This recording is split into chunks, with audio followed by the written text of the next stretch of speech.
Bonjour, vous savez qui je suis? Je suis presque Tony Stark. Sois pas timide, Jarvis, vas-y dis bonjour. Bonjour tout le monde et bienvenue pour la critique No Popcorn de Iron Man 3 de Shane Black. Mais avant de donner notre avis, tout de suite quelques images du film. You don't know who I am. You'll never see me coming.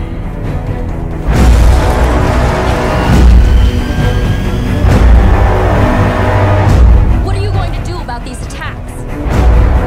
The whole world's gonna be watching. The question, where is Tony Stark? Things are different now. I have to protect the one thing that I can't live without. That's you. Mr. Stark. Today is the first day of what's left of your life.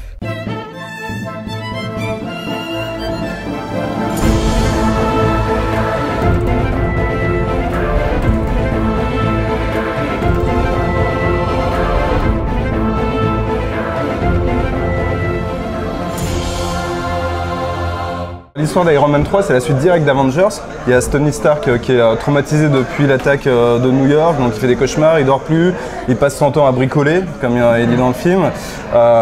Et ça commence bien avec le petit logo Marvel, avec une petite musique étonnante, on ne dévoilera pas, qui change vraiment du démarrage des films Marvel.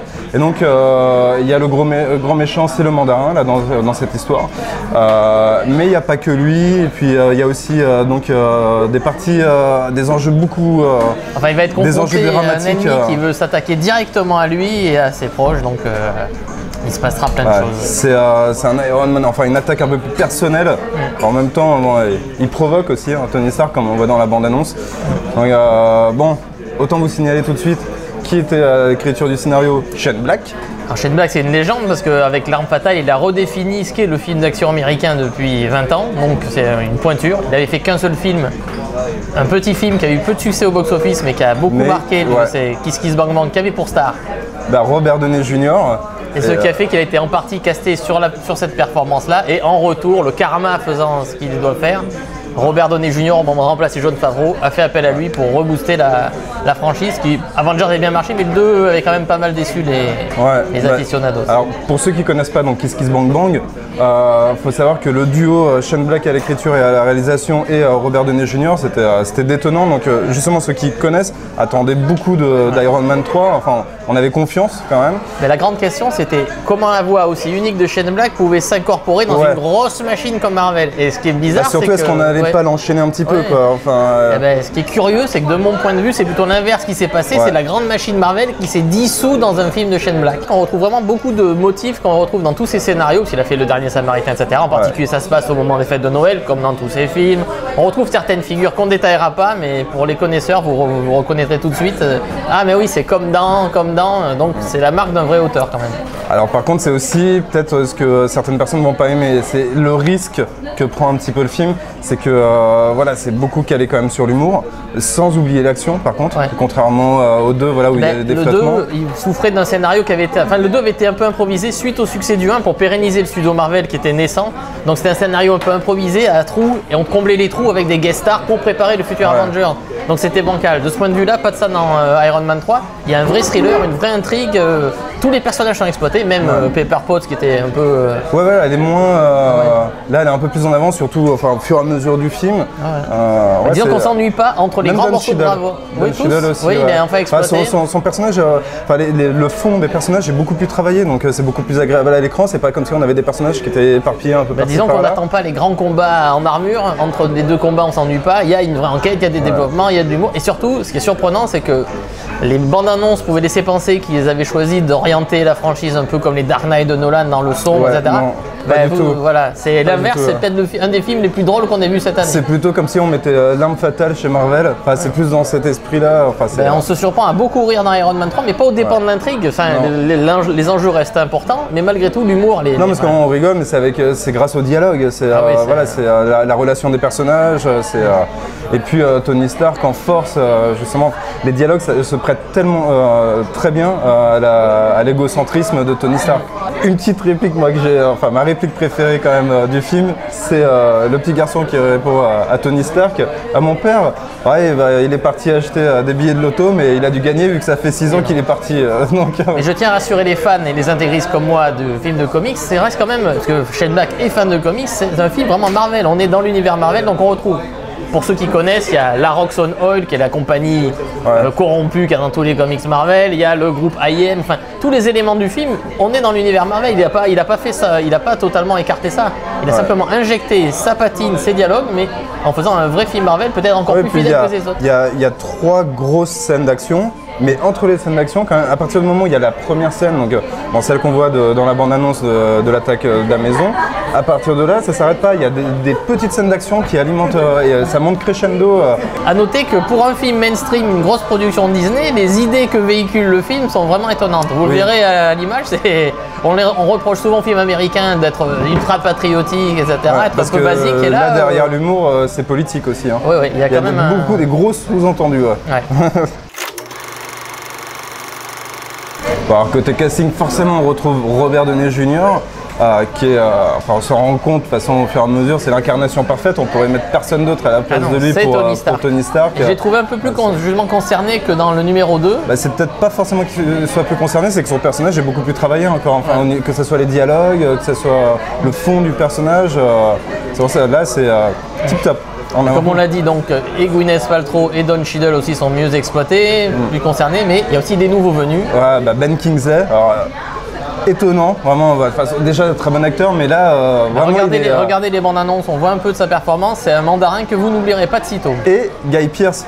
Excellent comme toujours. Voilà, nous on l'aime beaucoup, après il n'est pas forcément bien exploité dans les films. Dans Des Hommes sans loi par exemple, dans ses récents films, il était parfait. Mais là il est très bien parce qu'il incarne une sorte de rival de Tony Stark, qui essaie d'être à la fois son rival dans les affaires et auprès de Gwyneth Paltrow. Et donc cette concurrence qui était il y a un personnage un peu semblable dans Iron Man 2 avec Justin Hammer, mais qui était trop esquissé. Là il est vraiment, c'est un super personnage et l'acteur est vraiment au top. Ceux qui connaissent le comics aussi verront certains clins d'œil aussi au niveau de ce personnage pour d'autres méchants. Enfin, l'interprétation, avec des dialogues pareils, les interprètes sont forcément galvanisés.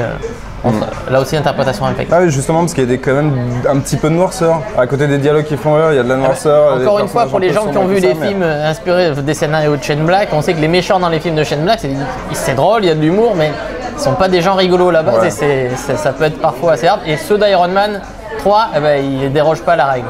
On se régale.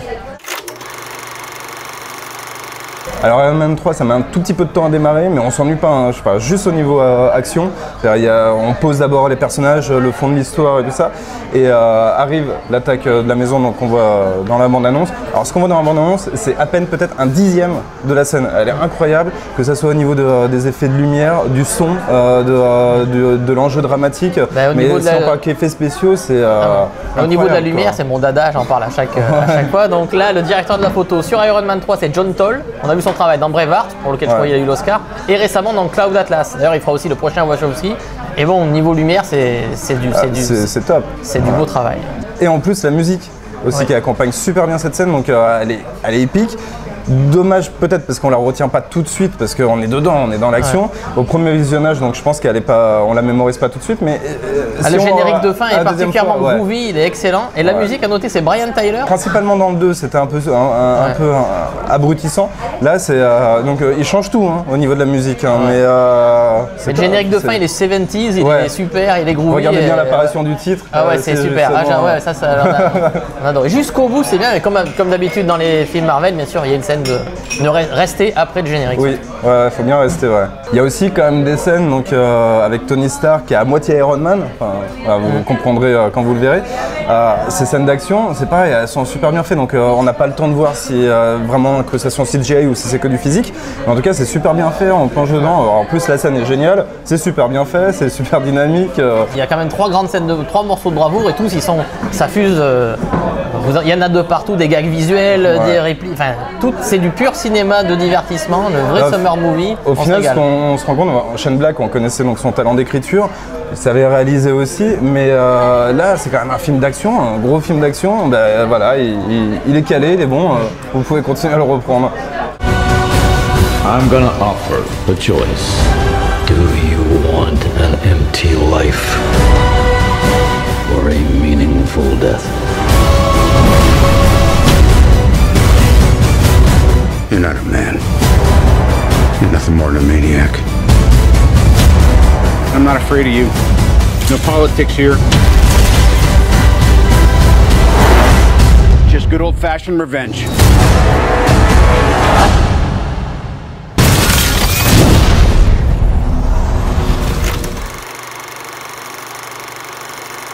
Donc maintenant, c'est le moment de faire ta petite conclusion, Patrice. Alors Iron Man 3, c'est un summer movie à l'ancienne, disons 60% Shane Black, 40% Marvel, et moi je suis intégriste des deux chapelles, donc je mets à ce thriller explosif 9 sur 10 évidemment. Moi, grand fan de Shane Black, donc j'ai trouvé que le scénario était super bien écrit, des super bons dialogues, donc on arrive à mélanger humour, action. Il y a un enjeu dramatique beaucoup plus puissant, les scènes d'action sont top, les effets spéciaux aussi, voilà, enfin vraiment tout en ensemble. Iron Man 3, c'est juste excellent, donc c'est un 9 sur 10 pour moi aussi. À la vôtre. À la vôtre. Ah ben mince, j'ai que la fente pour boire mon...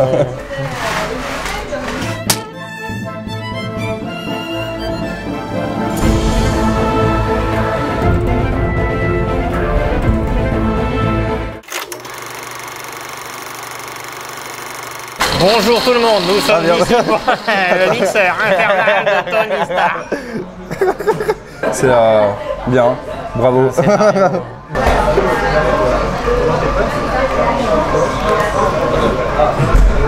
Ou à la vôtre, Marvel Disney. Ouais, à la mode, enfin... Ouais, à la vôtre.